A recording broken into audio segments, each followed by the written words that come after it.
JPR குடும்பம் விஜய் குடும்பத்துக்கு நெருக்கமாயிடுச்சு. Maria Wilson JPR குடும்பத்திற்கு ஒரு 50,000 கோடி ரூபாய்க்கு மேலே சொத்து சேர்ந்துச்சு.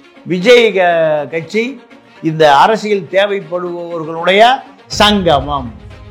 அதான் மரிய வில்சன் போன்றவங்களெல்லாம் ஒரு அரசியல் அதிகார மையமாக மாறுவதற்கு நீங்கள் அந்த கட்சியில் எம்எல்ஏ ஆகலாம், எம்பி ஆகலாம், ரெண்டாவது அந்த கட்சியை நிதி பொறுப்பெடுத்துக்கலாம். அதே போல் விஜய்க்கு விசுவாசமான ஆட்கள் தான் மரிய வில்சன். இப்போ ஜேபிஆர் நிறுவனத்தை பொறுத்த வரைக்கும் மரிய வில்சனுக்கு அரசியல் அதிகாரம் இல்லைன்னா இவர்களுடைய நிறுவனங்கள் புடுங்கப்படும், பாதிக்கும். நீங்கள் ஜேபிஆர் உயிரோடு இருந்த பொழுது சசிகலா கூப்பிட்டு 50 கோடி 100 கோடின்னு பணம் கொடுக்கலைன்னா ஜேபிஆர் பேர மரிய வில்சன் இப்போ 3வது 4வது தலைமுறை வருகிற பொழுது பல லட்சம் கோடியாக அந்த நிறுவனங்களுடைய மதிப்பு உயர்ந்துடும். பல லட்சம் கோடி. இந்த பெரும் நிறுவனங்களை காப்பாற்றுவதற்கு அரசியல் தேவைப்படுது. அதில் மரிய வில்சன் இது போன்ற பின்னணி உள்ளவர். நிறைய கல்வி குழுமங்கள் இருக்குது, பல ஆயிரம் கோடி ரூபாய் பணம் இருக்குது, ஒரு 50,000 கோடி ரூபாய்க்கு மேலே சொத்து இருக்குது. எல்லாமே இப்போ 90க்கு 2000க்கு பின்னாடி தான். அண்ணன் தொழிலதிபர், தம்பி அந்த துறைக்கே அமைச்சர். இந்த கூத்தெல்லாம் தமிழ்நாட்டில் தான் நடக்கும். இப்போ அதெல்லாம் அதே போல தான் மரிய வில்சன் கதை. விஜய் கட்சியில் இருக்கக்கூடிய யாருமே அரசியலில் பெரிய அறிவு பெற்றவர்கள் கிடையாது. 1 கோடி ரூபாய்க்கு ஒரு வருமான வரித்துறை ரேடு பண்ணுறாங்க. 1 கோடி ரூபாய்க்கு ஒரு நெக்லஸ் வாங்கினதாக ஒரு ரசீது இருக்குது, பில்லு இருக்குது. நெக்லஸை தேடுறாங்க, இல்லை. அது எங்கே இருக்குன்னா திரிஷா ஒன்று இருக்குது. திரிஷாவா நீ வரி கட்டியான்னு கேட்குறாங்க, இல்லை அவரு தான் கொடுத்தாருங்கிறாங்க. இப்போ இதெல்லாமே சரி பண்ணது யார்? அதிகாரம் வருகிற பொழுது நம்பிக்கையான ஆட்கள் தான் இப்போ அரசியல்வாதிகளுக்கு தேவைப்படும். மரிய வில்சனை விஜய் அதாவது கம்பல்சரியாக கொண்டு வந்து இணைச்சிக்கிறார். மரிய வில்சன் தாவேக்காக்குள் வருவதற்கு ஒரு காரணம் மாநில துணைத் தலைவர், மத்திய அரசின் நலத்திட்ட பிரிவு, தமிழக பிஜேபி திருமதி நளினி ஸ்ரீ 22ஆம் தேதி மதுரையில் நடைபெறும் முருகன் மாநாட்டிற்கு அழைக்கிறார்.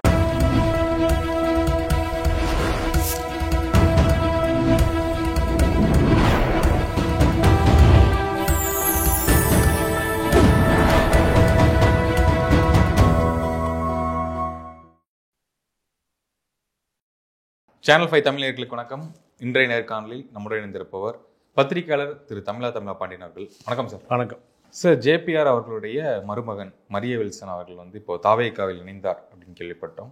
அப்போ ஜேபிஆர் அவர்களை பற்றி சொல்லணும் அப்படின்னா அதிமுகவுடைய ஒரு முக்கிய முகம், எம்ஜிஆருடைய விசுவாசி அப்படின்னு நம்ம கேள்விப்பட்டிருக்கோம். கூடயே இருக்காரு, இந்த தேர்தல் பரப்புரைக்கெல்லாம் ரொம்ப முக்கியமாக உதவுனார் அப்படின்னு. அவரு எம்ஜிஆர் கூட இருந்தாரு, இவரு விஜய் கூட கட்சியில் இணைகிறாரு. அப்படிங்கும்போது என்ன கனெக்ஷன், யார் இவர் அப்படின்னு தெரிஞ்சுக்கலாம். இல்லை, ஜேபிஆர் மறைவுக்கு பிறகு ஜேபிஆர் குடும்பம் விஜய் குடும்பத்துக்கு நெருக்கமாயிடுச்சு. ஏன்னா சினிமா ஃபைனான்ஸு உட்பட பொருளாதார பண்டமாற்றுகள். இப்போ என்னென்னா 2 பேருமே கிறித்துவ குடும்பம். விஜயும் கிறித்துவ குடும்பம், ஜேபிஆர் குடும்பமும் கிறித்துவ குடும்பம். அப்போ இது நீண்ட நாள் நட்பு. இப்போ அரசியல் அதிகாரத்துக்கு வருகிற பொழுது நீங்கள் வெளியில் இருக்கிறீங்க, உள்ளே வாங்க, ஒரு எம்எல்ஏ சீட் கொடுக்கலாம், எம்பி சீட் கொடுக்கலாம், இப்படி. ஏன்னா இப்போ விஜய் கட்சியில் இருக்கக்கூடிய யாருமே அரசியலில் பெரிய அறிவு பெற்றவர்கள் கிடையாது. விஜயுடைய கணக்கு புள்ள ஆடிட்டர், அவருடைய ரசீது மன்ற தலைவர் புஷி ஆனந்த், அவரை எல்லா வழக்குலையும் இன்கம் டேக்ஸ் வழக்கில் காப்பாற்றியவர் அருண்ராஜ். அவர் தான் விஜயை நெய்வேலியிலேருந்து விசாரணை கூட்டிகிட்டு வர்றார். இப்போ அவருடைய ஆலோசகர். 1 கோடி ரூபாய்க்கு ஒரு வருமான வரித்துறை ரேடு பண்ணுறாங்க. 1 கோடி ரூபாய்க்கு ஒரு நெக்லஸ் வாங்கினதாக ஒரு ரசீது இருக்குது, பில்லு இருக்குது. நெக்லஸை தேடுறாங்க, இல்லை. அது எங்கே இருக்குன்னா திரிஷா வீட்டில் இருக்குது. திரிஷாவா நீ வரி கட்டியான்னு கேட்குறாங்க, இல்லை அவரு தான் கொடுத்தாருங்கிறாங்க. இப்போ இதெல்லாமே சரி பண்ணது யார்? அருண்ராஜ். அவரே அங்கே அதிகாரம் வருகிற பொழுது நம்பிக்கையான ஆட்கள் தான் இப்போது அரசியல்வாதிகளுக்கு தேவைப்படுது. அப்போது மரிய வில்சனை விஜய் அதாவது கம்பல்சரியாக கொண்டு வந்து இணைச்சிக்கிறார். ஒரு பொருளாதார பின்னணி உடையவர். ரெண்டாவது விஜயை மீறி வெளியே போக மாட்டார். இப்போ அரசியல் வளர்கிற பொழுது பொருளாதார பின்னணி உள்ளவர்களும் தேவை. அரசியல் அதிகாரம் வருகிற பொழுது அதை கட்டுப்படுத்துவதற்கு ஆட்கள் தேவை. இப்போது அருண்ராஜ் அப்பாயின்மெண்ட் எப்படி வந்துன்னு பார்த்தீங்கன்னா, ஒரு கம்பெனிக்கு ஒரு எம்டியை நியமிப்பது தான் அந்த ஸ்டைல் தான் வந்தது. விஜயுடைய உத்தரவுக்கிணங்க செயல்படுவார். இது அரசியல் இல்லை, இது ஒரு அதிகார மையம். விஜயுடைய ஆலோசனைக்கு இணங்க செயல்படுவார். அது மட்டுமல்ல, புஷி ஆனந்தனுடைய உத்தரவு அதிகாரத்துக்கு இணங்க யார் செயல்படுவாராம்? அருண்ராஜ். அப்போது இங்கே ஜனநாயகம் என்பதே கிடையாது. உத்தரவுனா எழுத்துல பை ஆர்டர், மேலதிகாரி சொன்னால் கீழதிகாரி கேட்டே ஆகணும். கீழதிகாரி இல்லையா விளக்கம்லாம் கொடுக்க முடியாது. மைக்கில் வந்தால் போலீஸ் ஸ்டேஷனில் இருக்கிற மைக்கை இப்போ எஸ்பி பேசுனார்னா மைக் எடுக்கிற எஸ்ஐ ஐயா ஐயா ஐயா எழுத்தெல்லாம் பேசக்கூடாது. அவர் சொல்லுவதே அப்படியே உத்தரவை நடைமுறைப்படுத்த மைக் வச்சிருவார்.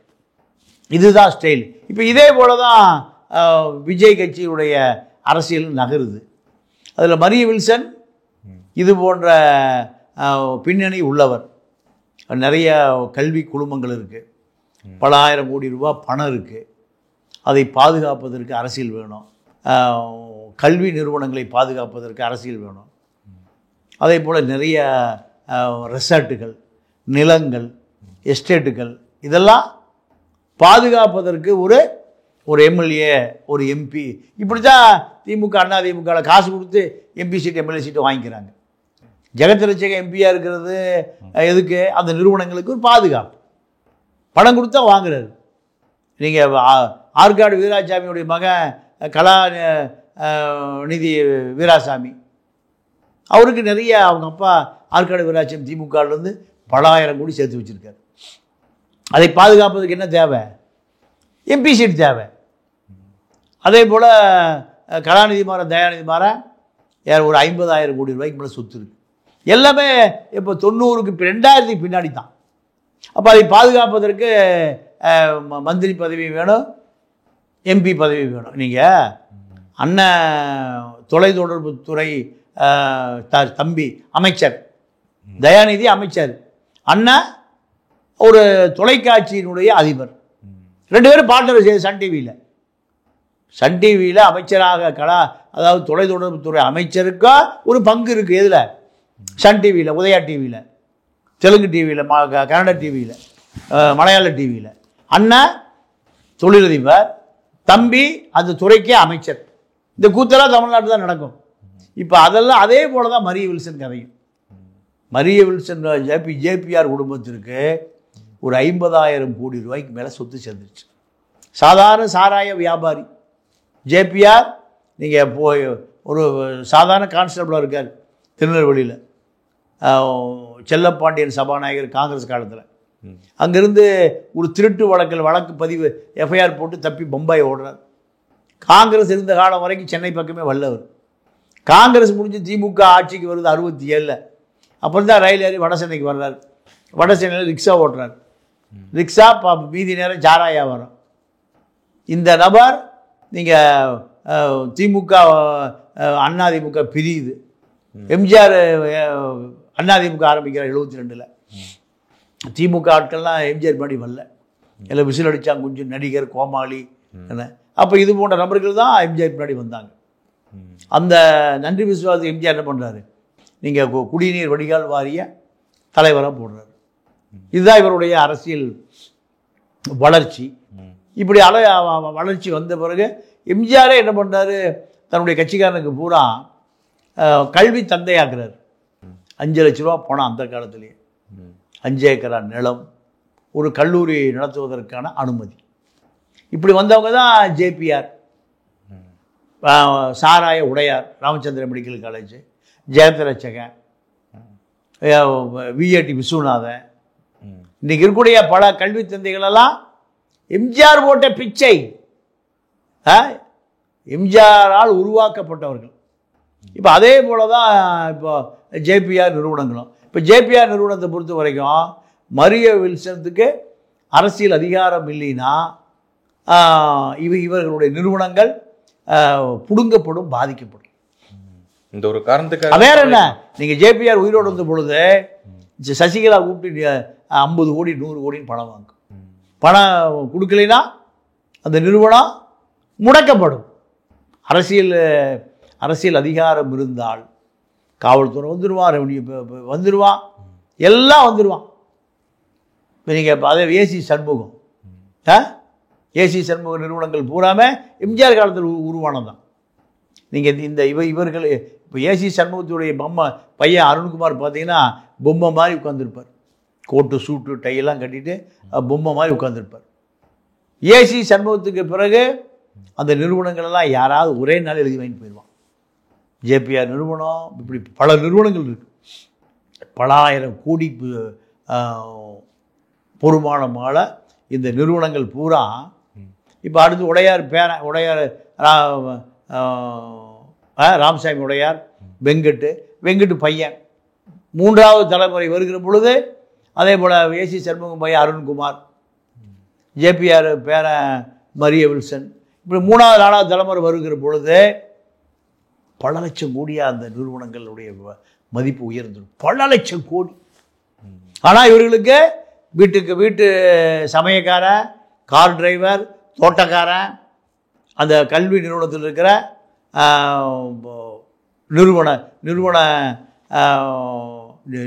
நிர்வாகத்தை நடத்துகிற சில ஆட்கள், இவர்களை தவிர வெளி உலகத்தில் என்ன இருக்குன்னு தெரியாது. வெளி உலகத்தில் என்ன இருக்குன்னே தெரியாது. ஆனால் அது இந்த நிறுவனத்தினுடைய மொத்த மதிப்பு அவர் 50,000 கோடிக்கு மேலே வந்துருச்சு. ஆனால் இதெல்லாம் அடுத்த தலைமுறை கட்டி காப்பாற்றுவானா வாய்ப்பே இல்லை. நீங்கள் இப்போ அதிமுக திமுக கதையே இப்படித்தான். எம்ஜிஆருக்கு பின்னாடி வாரிசு இல்லாதனால எம்ஜிஆர் வீடு லைட்டு போடுறதுக்கே ஆள் இல்லாமல் போச்சு. அங்கே எத்தனை பெரிய அதிகார மையம் இருந்தது. ஜெயலலிதா போயஸ் கார்டனுக்கு வராத மத்திய மாநில மந்திரிகள் தவம் கிடப்பான், கேட்டு பூட்டி கிடக்கும், கதவை திறக்காதா. இப்போ என்னாச்சு? ஒன்றும் இல்லை, ஆளே இல்லை. அதே போல் இந்த பெரும் நிறுவனங்களை காப்பாற்றுவதற்கு அரசியல் தேவைப்படுது. அது அப்போ விஜய் கட்சி இந்த அரசியல் தேவைப்படுபவர்களுடைய சங்கமம். அதான் மரிய வில்சன் போன்றவங்களுக்கெல்லாம் ஒரு அரசியல் அதிகார மையமாக மாறுவதற்கு நீங்கள் அந்த கட்சியில் எம்எல்ஏ ஆகலாம், எம்பி ஆகலாம். 2வது அந்த கட்சியை நிதி பொறுப்பெடுத்துக்கலாம். விஜய்க்கு அடுத்த தளபதியாக அந்த இயக்கத்தில் மாறலாம். இதெல்லாம் பொருளாதார உதவியெல்லாம் செய்வாங்களா? ஆமாம், அது சினிமா கம்பெனி சினிமாவிலேருந்து செஞ்சிட்ருக்காங்க. நீங்கள் இது விஜய்க்கு இந்த கல்வி நிறுவனங்களை பல ஆயிரம் கோடி கொட்டுது. வருஷத்துக்கு குறைஞ்சது ஒரு 100 கோடி ரூபாய் லாபம் வரும் ஒரு நிறுவனத்தில். 10 நிறுவனம் இருக்குது, எவ்வளோ ஆச்சு? 1000 கோடி ரூபா வருது. 10 வருஷத்தில் 10,000 கோடி வந்துடும். அப்போது இந்த 10,000 கோடி பாதுகாப்பதற்கு என்ன தேவை? விஜய ஏன் அரசியலுக்கு வர்றாரு? நெய்வேலியில் ஷூட்டிங்லேருந்து மெட்ராஸில் ஷூட்டிங் போகும்போதே விசாரிச்சிருக்கலாம். வீட்டில் வந்து திட்டமிட்டு நெய்வேலியிலேருந்து சென்னை கூட்டு வரணும்னு முடிவு பண்ணுறாங்க. காரில் நடுவில் உட்கார வச்சு ஏதோ குற்றவாளியை கூட்டிகிட்டு வர்றதை போல கூப்பிட்டு வராங்க. ஏன்? அவர் ஒரு அரசியல் அழுத்தம் கொடுக்கணும். டெல்லி விரும்புகிறது, தமிழ்நாடு விரும்புகிறது. அதனால் விஜய்க்கு அப்படி ஒரு அழுத்தம். இப்போ அவர் அப்படி கூட்டிகிட்டு வர முடியுமா? ஒரு கட்சி இப்போ அவர் கொஞ்ச நாளில் அதிமுக கூட்டணினா எம்எல்ஏ வந்துடுவான். கொஞ்ச நாளில் நாடாளுமன்ற தேர்தல் கூட்டணினா அதில் ஒரு 3-4 எம்பி வந்துடுவான். எல்லாம் இப்படி தான் அதிமுக உருவாச்சு. அதிமுக எம்ஜிஆர் உருவாக்கி பல பேர் எம்எல்ஏ ஆக்கினார், பல பேர் எம்பி ஆக்கினார். நீங்கள் பல பேர் ராஜ்யசபாவில் நீங்கள் விஸ்வநாதன் சொன்னார், வேலூர் விஸ்வநாதன். 2 பெரிய பீகாரை சேர்ந்த நாடாளுமன்ற உறுப்பினர்கள் எல்லாம் ஒரு 65-70 வயசு, முரட்டு உருவம், தங்க பல்லு, தங்க பட்டனு, கோட்டு சூட்டு, ஜிப்பா, வாயில் பைப்பு, வாக்கிங் ஸ்டிக் உட்காந்து பேசிகிட்டு இருந்தாங்க. நான் அந்த வழியாக போகும்போது நானும் போய் அந்த லாபியில் உட்கார்ந்தேன். தம்பி நீ யாருப்பா, எங்கேருந்து வரேன்னு கேட்டாங்க. அப்போ இன்னொரு சொன்னார், அவர் தம்பி அல்ல, அவர் எம்பினார். அப்போ மெல்லிய உருவம் வேலூர் விஸ்வநாதன். அப்போ சின்ன வயசு. அண்ணா அவர்களையெல்லாம் எம்பி ஆக்கி டெல்லிக்கு அனுப்பினார். விசுவாசமான ஆட்கள் தேவைப்பட்டார்கள். அண்ணாவுக்கு விசுவாசமான ஆட்கள், எம்ஜிஆருக்கு விசுவாசமான ஆட்கள் தேவைப்பட்டாங்க. இப்போ எடப்பாடிக்கு விசுவாசமான ஆட்கள் தேவைப்படுறாங்க. அதே போல் விஜய்க்கு விசுவாசமான ஆட்கள் தான் மரிய வில்சன். இது இப்படி இந்த மாதிரியான நபர்கள் தாவேக்காவில் நுழையும் போது தாவேக்கானுடைய அந்த ரெப்புடேஷன் என்ன ஆகும்னு நினைக்கிறீங்க? இப்போ 2 வருஷம் தான் வந்திருக்காங்க, இவங்களுக்குன்னு சில விமர்சனங்களும் இருக்கு, சில நல்ல விஷயங்களும் நடந்துகிட்டு இருக்கு. அப்படிங்கும்போது என்ன ஆகும் தாவேக்கா? இல்லை, அது கூட்டணி சேர்றதை பொறுத்து. தாவேக்கா தனியாக நின்னால் விஜய் கட்சி செல்லுபடியாகாது. நீங்கள் விஜயகாந்த் 2011 ஏடிஎம்கேல சேர்ந்த பிறகு தான் எதிர்கட்சி தலைவரானார். ஒரு 29 சட்டமன்ற உறுப்பினர்கள் உருவானார்கள். இப்போ விஜயை பொறுத்த வரைக்கும் தனித்து நின்று ஆட்சியை பிடிப்பது என்பது ஒரு 25 வருஷ ப்ராசஸ். அது ஒரு 2 வருஷத்துல நடக்காது. எத்தனை வருஷம் ப்ராசஸ்ஸு? 25 வருஷ ப்ராசஸ். ஒரு குறைந்தது ஒரு 4 தேர்தலையாவது சந்திக்கணும். 4 சட்டமன்ற தேர்தலையாவது சந்தித்தா தான் யாரோடும் கூட்டணி சேராமல் இருந்தால்தான் அவர் முதலமைச்சர் வேட்பாளராக பார்க்கப்படுவார். விஜயகாந்த் அப்படித்தானே, ஆண்டவனோடு கூட்டணி, மக்களோடு கூட்டணி, கடைசியில் ஜெயலலிதாவோடு கூட்டணி வச்சுக்கிட்டார். மக்கள் மறந்து நான் தூக்கி போட்டான். கூட்டணி என்பது அவர்களுக்கு பலமே தவிர இவர்களுக்கு பலம் இல்லை. கூட்டணி வைத்து கொண்டதுனால ஜெயலலிதா முதலமைச்சராக முடிஞ்சதே தவிர விஜயகாந்த் முதலமைச்சராக முடியல. ஏன்னா விஜயகாந்தை பொறுத்த வரைக்கும் தனிச்சு நின்று 29 எம்எல்ஏ ஜெயிக்கல, எதிர்கட்சி தலைவரும் ஆகலை. அது யாருடைய ஓட்டு? அது ரெட்டை இலை ஓட்டு. ரெட்டை இலை ஓட்டு விஜயகாந்துக்கு தேவைப்பட்டது, ஜெயலலிதாவுக்கு விஜயகாந்த் ஓட்டு தேவைப்பட்டது. இப்போ அதே நிலைமை தான். விஜயை பொறுத்த வரைக்கும் அதிமுக கூட்டணியினுடைய பலம் இப்போ விஜயை எதிர்பார்க்குறாங்க. இந்த கூட்டணி அதிமுக பிஜேபி கூட்டணிக்குள் வந்தால் மட்டும்தான் இந்த கூட்டணி வெற்றி பெறும். ஏன்னா இந்த கூட்டணிக்கு ஒரு 10% ஓட்டு இல்லாமல் வெற்றி பெற முடியாதுங்கிறது இந்த கூட்டணியினுடைய கணிப்பு.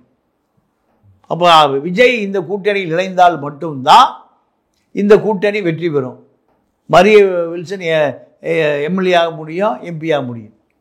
இதுதான் இப்போ இருக்கிற அரசியல். இந்த அரசியலை நோக்கி தான் எம்ஜிஆர் எப்படி 72 அரசியல் ஆரம்பித்தாரோ அதே போல் 25 விஜய் அரசியல் ஆரம்பிச்சிருக்கார். எம்ஜிஆரோடு பயணித்த பல பேர் அந்த காலத்தில் நீங்கள் அரசியலில் தன்னை பாதுகாத்துக் கொள்வதற்காகத்தான் வந்து சேர்ந்தாங்க. அப்பாவி அடிமட்ட தொண்டனும் வந்து சேர்ந்தான். பல தொழிலதிபர்கள் அரசியலில் தன்னை காப்பாற்றிக் கொள்வதற்காக வந்து சேர்ந்தாங்க. இப்போ அதே கதை தான். மரிய வில்சன் தாவேக்காவுக்குள் வருவதற்கு ஒரு காரணம் தன்னுடைய கல்வி நிறுவனங்களை, தன்னுடைய பல கோடிக்கணக்கான சொத்துக்களை தன்னை காப்பாற்றி கொள்ள வேண்டும் என்று பல மரிய வில்சன் இனிமேல் தாவேக்கால வருவான். அப்படி எல்லா கட்சியிலும் நடந்ததான். விஜய் கட்சியில் மட்டும் அல்ல, விஜயகாந்த் கட்சியில் நிறைய பேர் வந்தாங்க. திமுக ஆரம்பித்த புதிதில் நிறைய பேர் வந்தாங்க. அதிமுக ஆரம்பித்த புதுசில் பல பேர் வந்தாங்க. அதே போல தான் பல மரிய வில்சன்கள் விஜயை நோக்கி படையெடுப்பார்கள். அது இன்னும் கொஞ்சம் நாளாக பல பேர், பல தொழிலதிபர்கள், பல திரைப்பட தயாரிப்பாளர்கள், முன்னணி ஹீரோக்கள் பல பேர் வருவாங்க. ஏன்னா இது அவர்களை பாதுகாத்துக் கொள்வதற்கு ஒரு அரசியல் அடைக்கலம் தேவை. உங்கள் நேரத்துக்கும் நேர்காணல் மிக்க நன்றி. வணக்கம் சார். நன்றி, வணக்கம்.